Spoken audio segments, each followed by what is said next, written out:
Welcome to The Big Interview. I'm Alan Murray, and I'm here with Mark Cuban, a successful entrepreneur, owner of the Dallas Mavericks. NBA champion Dallas Mavericks. I'm sorry, we were hoping you would bring the trophy and set it on the table here. Next time. Also a reality TV star, also a hyperactive blogger. I don't know which of those, I mean, how do you describe yourself? Oh, just an entrepreneur. An entrepreneur. Yep. Well, so then as an entrepreneur, let me talk to you a little bit about what the news we've been living with for the last couple of weeks, because the markets have been going through these wild gyrations.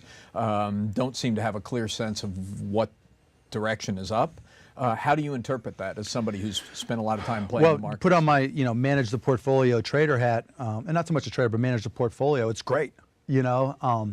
Anytime there's volatility and any time there's change, there's opportunity. Now, I say it's great because I've taken a whole different approach to investing than most people.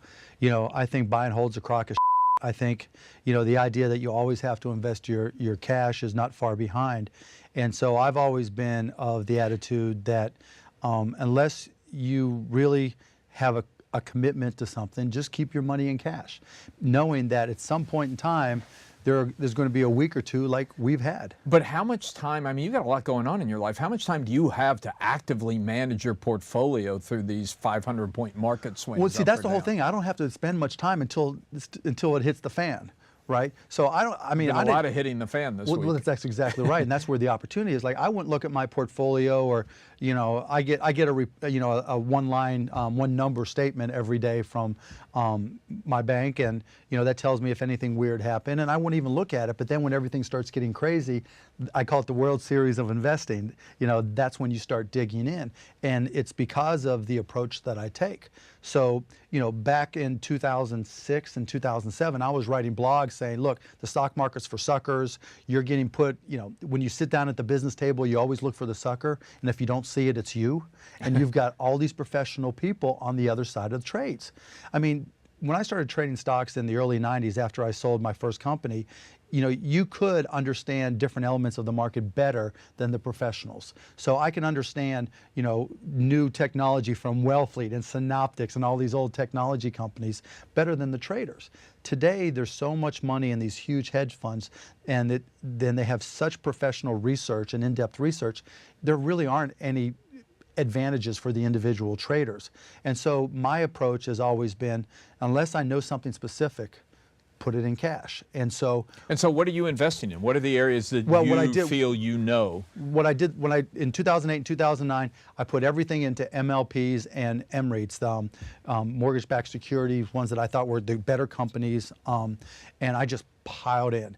And I also piled into Australian bonds because I thought the economy was good next to China. It was my way of playing China. So you make one-way bets. This isn't portfolio balancing you're talking about. No, all that asset management, diversification, that's for idiots, right? Because you can't diversify enough to know what you're doing, right? I mean, I did my homework on Australia, right? I did my homework on the MREITs. I did my homework on MLPs, and their pricing had just gotten crushed. So what are you doing right now? So what I did right now, I'd been going all the dividends and everything. I just put into cash, and so I don't think stocks have fallen enough to say any particular stocks are cheap. Right, so when I looked at the MLPs in 2008 and 9, they were paying 18, 19% for companies that had never missed a payment, right? Had always put out all their cash, and they looked dirt cheap. Now, you look at good companies, Apple hasn't fallen that much, and just to be down 10, 15% from their highs, they're still not as low as they were 18 months ago. And so what I did was, I said, there's going to be a lot of volatility.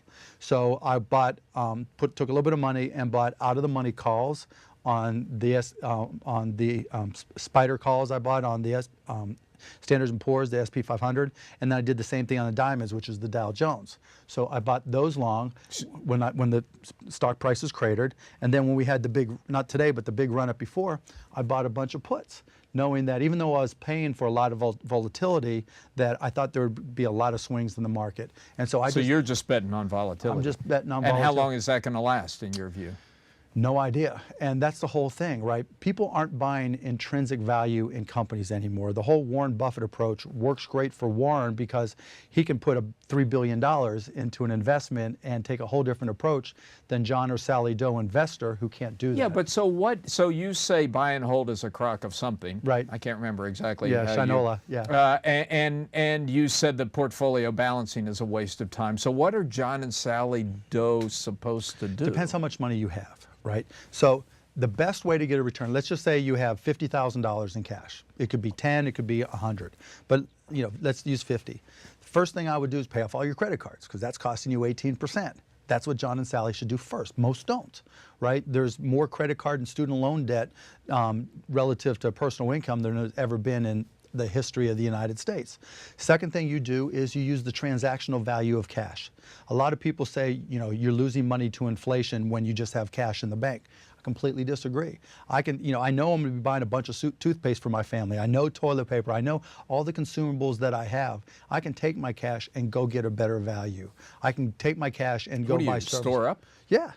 Yeah, why not? I mean, how much space does toothpaste take, but you're going to spend. But that's the whole thing. The time it takes just to figure out your budget, which nobody does. The time it takes just to analyze your spending habits, you can get a better return and you'll end up with more cash than trying to fight the John Paulsons of the world and these guys who have hundreds of analysts who are working for them. Why would you try to do better than them? You can't win. You can't. And now it's 100 times worse because of all the program trading. But if you have enough money that you have to put some of it somewhere, to park some of it somewhere and hope to make a return on it, where do you put it? What I do, I don't think you have to make a return on it because I'd rather sleep well at night. I put it in cash, literally. Now, obviously, I'm in a different position where I don't have to live off of the interest paying me 1 basis point off of cash, right? But at the same time, having that dry powder, if you will, available when weeks like today or weeks like this week hit and days like yesterday and today and happen, you see an opportunity. And you see an opportunity, then you're ready to take it as opposed to saying, I can't get out, what am I going to do? And I'll tell you the other part that's better, you're going to cut your health costs because you're going to sleep a whole lot better at night. Do you sleep well? Oh, I sleep like a baby. Did you sleep like a baby before the championship? No, or is that only no. after I gained the about 15 pounds. And it was brutal. Well, I've been reading your blog. You've been writing a lot lately about what it's going to take to get the U.S. economy back on track. Can you share your ideas? Well, my next blog, I think, is going to be about the law of big numbers. Right? We have a challenge in the United States where we don't have anybody in government who can think big enough to impact trillions of anything. Right? Historically, we're used to, 100 million here, 100 million there, pretty soon it all heads up and has an impact. But when you're dealing with 10 and 14 trillion dollar deficits, there's nothing they can come up with that's really going to have an impact. But you have to look at the blocking and tackling anyways. I wrote a blog saying that we need to get rid of business method process patents and software patents. You're worried about patent trolls and the patent trolls are killing business. In my own business, there's always one coming up for ridiculous things that the patent office granted a patent, and you can challenge it and you can fight it, but it's very expensive. Do you really think that is a big effect on job creation? Huge. And I'll tell you why. Because for any, particularly technology businesses or any industrial technology business now, there's unlimited uncertainty. You always hear people talking about the government, about the uncertainty of what's going to change, right? Well, with patent laws right now, there's so much litigation now that all my companies are getting hit, not once every 6 years, once or twice a year. And you don't know where it's coming from, and you don't know when it's going to happen, and you don't know how much it's going to cost you to defend, and you don't even know if you're going to end up taking a big hit. So it makes you more cautious. You have to be far more cautious, and you're paying more in insurance, increasing insurance rates than even healthcare costs. But you also, I think that's an interesting proposal. You wrote another column with a proposal that was much further out there, where you were suggesting that the government actually invest money in companies that will create jobs. Right now, when we talk about positioning or approach to creating jobs, we look at tax policy, right? And the conventional wisdom says that from the Democratic side, they said if you spend a lot, the old Keynesian thing, if you spend a lot, you can create jobs. The problem there, and you can hire people infrastructure, whatever. The problem is the government's very inefficient at implementing that. So even though, for every dollar you're trying to create jobs with, you're only 70 cents, 75 cents is actually going to the infrastructure, and less than that's going to the job, right? And then you don't even know if jobs are actually being created. On the Republican side, they say just cut taxes, that money will end up creating jobs, when in reality, cash is not an inhibitor for most companies, and there's nothing that's historically that says that if you cut taxes, more jobs will be created, at least not with direct correlations, right? What I said was, look, rather than hoping something happens, let's ask for volunteers. Basically saying, if you have a company, and not a startup, but a company that's been in business 10 years, has, I picked an arbitrary number, 100 million in sales, so you're a definable, easy to do due diligence on company. Tell us if you need money to create jobs, and we'll let you kind of bid in a Groupon type way on basically saying, you know what, for X amount of dollars, I can create X number of jobs. And then we'll just work our way down the bids. So if Alan's company comes in and says, you know what, for $12 million, I can create 100 jobs. But do you really think the government can pull that off? Well, I don't think the government itself. I think somebody outside of government. That's why I went on to say it's going to take a committee of nonpartisan people that have no, it's going to be difficult to do, but because it's a completely different approach, you can take it outside the government, I think, and have it government funded from there. And the reason I said you can still have the government essentially picking winners. Well, yes, it's venture capital. I mean, well, in some respects, it is venture capital, but compare it to what we're doing right now. Right now, it's just scattershot and praying, right? We change tax policy. Two sides don't even agree what tax policy should be, and we just pray, right? We hope something happens. What I'm saying is, if you have an existing company and you're here to say that you're capital constrained, and with capital you can create jobs, tell us about it, right? And we'll be able to do it. It accomplishes the same thing. What was the response you got when you wrote that pretty far out there Run for president, run for president, run for president. You thinking of that? No. And then on the other side was, it's the government. It'll never happen. But would you ever run for office? Oh, hell no. Are you kidding me? There does seem to be a leadership gap at the moment. No question. No question. But I could hear the questions now. You. Did you ever? Yes, about a dozen times, and I liked it. So it just. Let's turn to sports, basketball. I know you love your trophy. It's got to pain you. The lockout has to pain you. You know what? I can't even go there at all. I can't. Why is that? It's just because the commissioner told you to talk about. It's just better not to comment on it. Because you are famous for talking about things you shouldn't be talking about. I know. Pick something else. I'll get really, really off the wall. Well, what topic? What topic that you shouldn't be talking about? I'm talking about politics. Like, next to sports, right? Politics is even worse, right? But let me ask you. The lockout aside, do you own the Mavericks as a business investment? I mean, do you actually make money off of the Mavericks? I can't go there. I can't go there. I wish I could. You can't go there at all? No. But have you made money over the time you've owned it? I can't go there at all, Alan. Do you do sports as an investment? I didn't inhale, and I thought you said earlier you did inhale. It was during college. You're not going to talk about basketball? I can't at all. Basketball at all? Not at all. I wish I could. How about baseball? You've been playing around in that area. Yeah, I mean, for baseball, it's got to be the right deal. I mean, basketball was something where I just have been a basketball junkie my entire life. So you did it for love of the sport? Yes. And for baseball, you would do it if it's an investment? I like baseball. I mean, I was a better baseball player than basketball player in school. But at the same time, to buy a franchise in a major market has gotten so expensive. It has to be the right business deal. I think what we're finding out in other sports, like the Cubs, I think the folks who bought it are great people. They're gonna do their best, but they spent so much money on the franchise, they have nothing left to invest in it, and you've got to be careful of that. Yeah. Do you think that opportunity is going to come? I don't know. I don't know. And I'll look at whatever comes along. I'm happy to look at. You've spent some time looking at college sports as well. Yeah, nothing's really coming. We're still working. I've got some people working on it. Hopefully, we're looking to have something to present in the middle of September. So I've got people working full time on that. So you made your first billions, I guess, in the last bubble. Right. 1998, you sold your company? No, I sold it in 2000, actually. You sold it in 2000, so right at the peak of the bubble. So you have to be congratulated on your timing. But it also has to give you some sense of how bubbles work. Sure. You see anything like that going on in technology right now? Well, bubbles, you can look at bubbles two ways, right? Bubbles as they impact the general population. You know, back in the tech bubble, in the internet bubble, you'd get into a cab and they're talking about internet stocks, you know, and about stocks that just went up 30 points in the day and how they made all this money. That's not happening now. What's happening with tech stocks up until this past week anyways, is that VCs were getting into big names because it looked good in their portfolio. And rather than individuals benefiting or getting hurt, it's the VCs that are playing their own game of bubble yes or bubble no.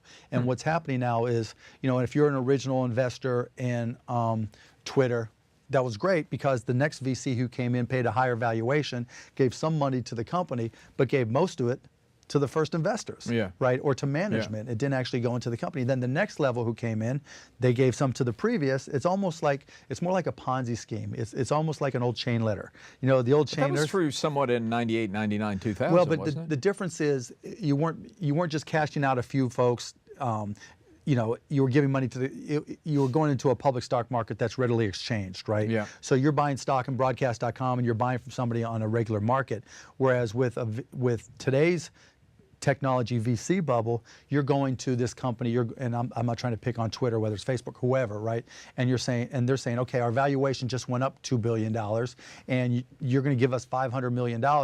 Half of it's going to go to the VCs that got in before you, so they can cash out, and half of it's going to go, and a quarter of it's going to go to management, and a quarter of it will go to the company. And so you're laddering your way in, and the new money's paying off the old money. But there's no outside stockholders that are really participating. So where do you think the big entrepreneurial activities are right now?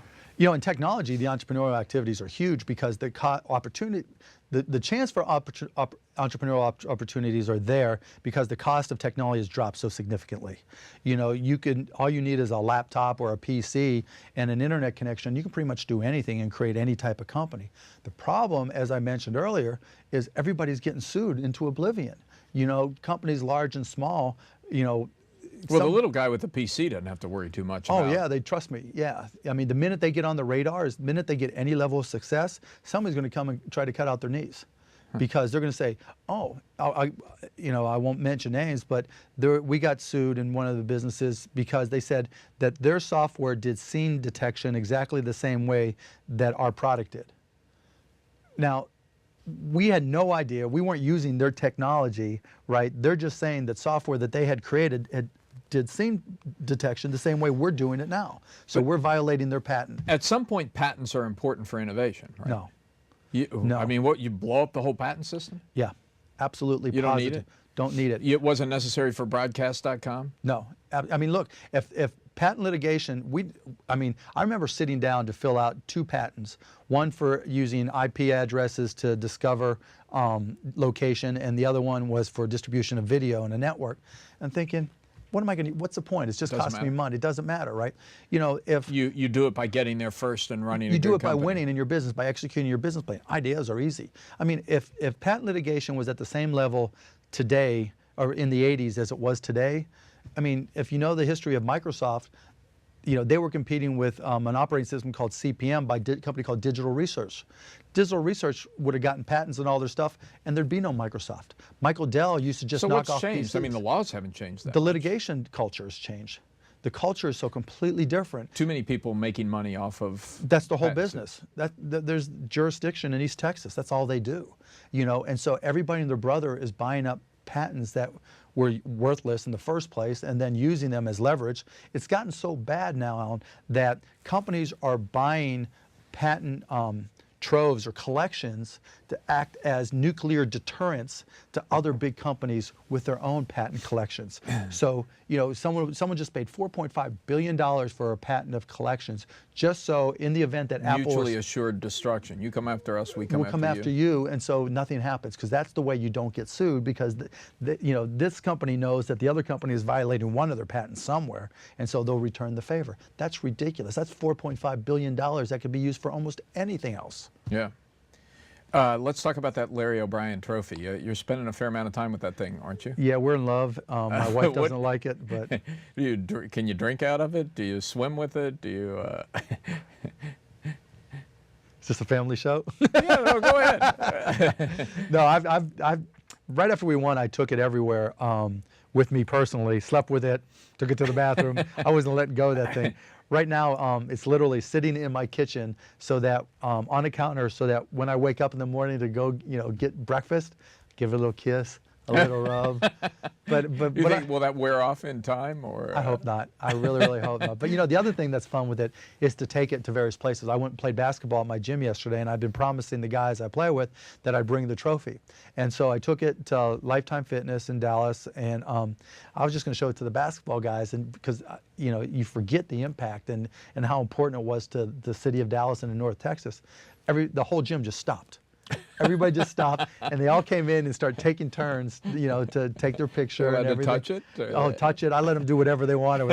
I didn't want to know that he was cheating on me, but yeah, I mean, it's just, it teaches you a lot about sports that, as much as I think I own the Mavs, I don't. It's North Texas that owns the Mavericks and Mavs fans around the world, and winning the championship was not only emotionally, draining and fulfilling for me, but I mean, it really picked up the spirits of all of North Texas. I mean, the most amazing thing is that people don't come up to me and say congratulations in Dallas. They come up to me and say thank you. Huh. Wow. Yeah. Well, congratulations, Thank Mark you. Cuban. Thanks for being with us Thank on you, the Alan. big interview.